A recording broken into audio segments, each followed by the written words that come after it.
Silakan kalau mau duduk, tapi nggak muat ya. Saya boleh minum ya sebentar.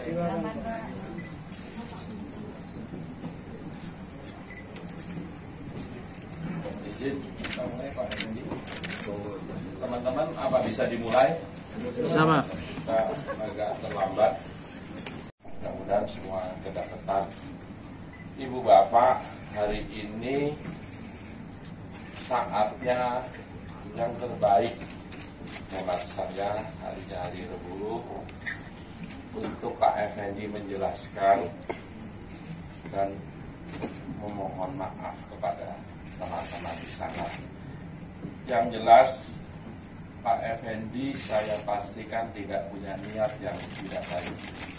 Beliau putranya TNI AD, almarhum bapaknya beliau Letnan Kolonel Bapak Mangara Monang Simbol. Dari sini kami paham beliau konteksnya sesungguhnya menguatkan TNI.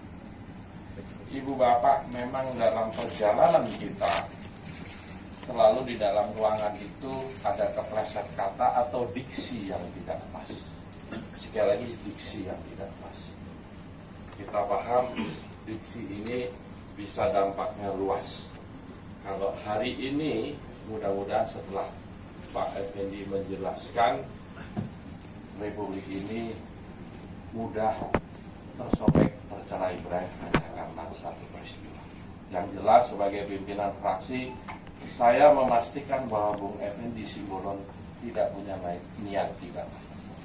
Jadi beliau niatannya sangat baik, bahkan menurut hemat saya sangat mulia. Beliau menginginkan TNI kita kuat dan bersatu. Ada jiwa korsa yang kuat antara pemimpin dan yang dipimpin, punya sikap saling menghargai. Saya persilakan Pak Effendi Simbolon, nanti setelah beliau bicara, kami persilakan untuk 3 penanya. Mohon maaf, 3 penanya saja untuk memberikan pertanyaan. Saya persilakan Pak Effendi Simbolon.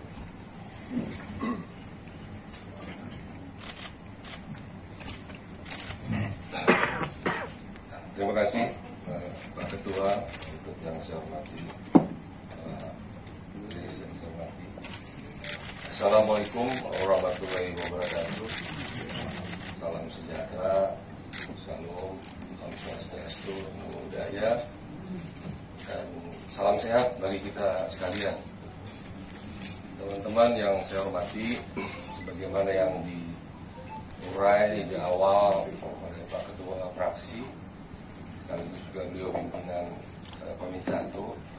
Pada kesempatan ini saya ingin menyampaikan sehubungan dengan apa yang terjadi di rapat dengar pendapat atau rapat kerja antara Komisi 1 DPR RI dengan Kemhan, Panglima TNI dan para kepala staf. Pokok bahasan di rapat dengar pendapat atau raker, karena ada menteri, itu topiknya adalah pembahasan anggaran RKHL tahun 2023 dan juga membahas isu-isu aktual. Nah, dalam kesempatan rapat itu kemudian oleh pimpinan disampaikan bahwa topik bahasanya sesuai dengan undangan yang kita terang. Nah, disitulah kemudian saya memahami bahwa ada beberapa poin yang saya ingin mendapatkan penjelasan, baik dari Menhan, dari Panglima TNI dan juga para kepala staf. Nah, saat membahas mengenai RKL itu memang pada dasarnya karena itu masih pagu indikatif, tidak terlalu banyak bahasan karena menyangkut hal-hal yang sudah ditetapkan oleh pemerintah melalui pagu indikatifnya, dan juga TNI dengan TNI Angkatan Darat. Tapi pada kesempatan itu memang Pak Kasat tidak hadir, dan oleh teman-teman itu ditanyakan, kritisi dan seterusnya. Poin saya tidak hadirnya atau hadirnya, bukan, tapi akan lebih elok kalau mereka berdua hadir untuk bisa didapat penjelasan seputar masalah yang kami ingin dapatkan penjelasan dari mereka. Nah, disitulah kemudian ada hal-hal yang intinya masalah soal kepatuhan, karena kehormatan di TNI itu yang kami tahu adalah kepatuhan.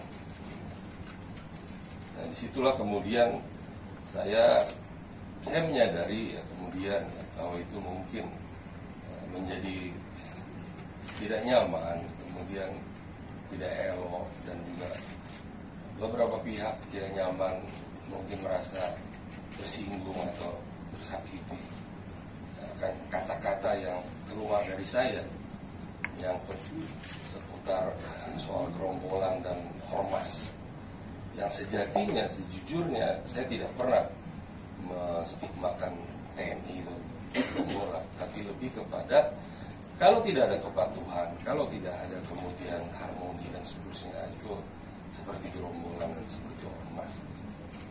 Nah, itulah kalau Bapak Ibu saudara-saudara sekalian bisa melihat rekaman utuhnya, itulah poin yang ingin saya ulangkan, saya sampaikan di forum ini. Nah, yang berikutnya, saya dari lubuk hati yang saya dalam, ya, saya mohon maaf atas apapun perkataan saya yang menyinggung, yang menyakiti, yang tidak nyaman di hati para prajurit, siapapun dia, dari mulai tamtama, bintara, sampai perwira, bahkan sampai para sesepuh, para pihak ya, yang tidak nyaman dengan adanya perkataan yang mungkin ya, diartikan lain, walaupun tadi oleh Pak Ketua sudah ditekankan, dan saya sendiri menyatakan tidak ada maksud untuk menyatakan bahwa sebagaimana yang bergulir sekarang di publik. Dan sekali lagi saya mohon maaf, saya tujukan ini kepada seluruh prajurit, baik yang bertugas maupun yang sudah purna, dan juga para pihak yang mungkin tidak nyaman dengan perkataan saya, dan juga kepada Panglima TNI, saya mohon maaf, juga kepada Kepala Staf Angkatan Darat, saya mohon maaf, dan juga Kepala Staf Angkatan Laut, Kepala Staf Angkatan Udara, yang mungkin juga merasa hal yang kurang nyaman, ya saya mohon maaf. Dan saya sekali lagi ingin menegakkan tupoksi saya. Ya, sekali lagi saya berharap kita mencintai TNI itu tidak dengan kemudian juga mengurangi hormat kita ke hal-hal yang mungkin ada yang kurang pas di tubuh TNI sendiri. Saya kira demikian, Pak Ketua. Terima kasih atas fasilitasi yang dilakukan oleh Pak Ketua yang sangat bijaksana. Terima kasih. Demikian yang bisa disampaikan. Mudah-mudahan ini menjadi membuat kita semua kembali ke awal, kita semua bersaudara, dan kami pastikan kami di PDI Perjuangan sangat mencintai TNI. Sekali lagi, pasti mohon maaf tiganya, mulai sebutkan nama dan media. Tidak berkenan dengan pernyataan dari Pak Edi, juga beredar audio ataupun juga video yang bentuknya ini arahan untuk membuat video-video tersebut. Nah, apakah Komisi 1 dalam hal ini sudah mengetahui hal tersebut? Dan terkait dengan permintaan maaf hari ini, apa nanti juga akan ada komunikasi langsung di DPR untuk kembali memanggil Panglima, Kasal dan jajarannya terkait dengan hal ini untuk klarifikasi lebih lanjut. Itu Pak, terima kasih. Utuh, mudah-mudahan setelah ini semuanya jadi adem kembali dan TNI bisa bertugas seperti biasanya. Kalau ditanya apakah kita memahami gerak di sana, ya tentu tidak. Biar ini wilayahnya Pak Kasat, kan Pak Kasat punya tongkat komando. Tongkat komando itu bukan sekadar tongkat, ini bisa membuat yang marah-marah jadi nggak marah. Tugas kita adalah mengagenkan. Kalau perihal apakah kita masih mengundang, mohon maaf, Raker 5 September saya tidak hadir karena ada tugas partai. Nanti kita komunikasikan dengan pimpinan yang lain. Apakah masih itu harus dijadwalkan? Itu ya butuh ya. Kalau yang lainnya saya rasa sudah. Yang pria dulu tadi di sini.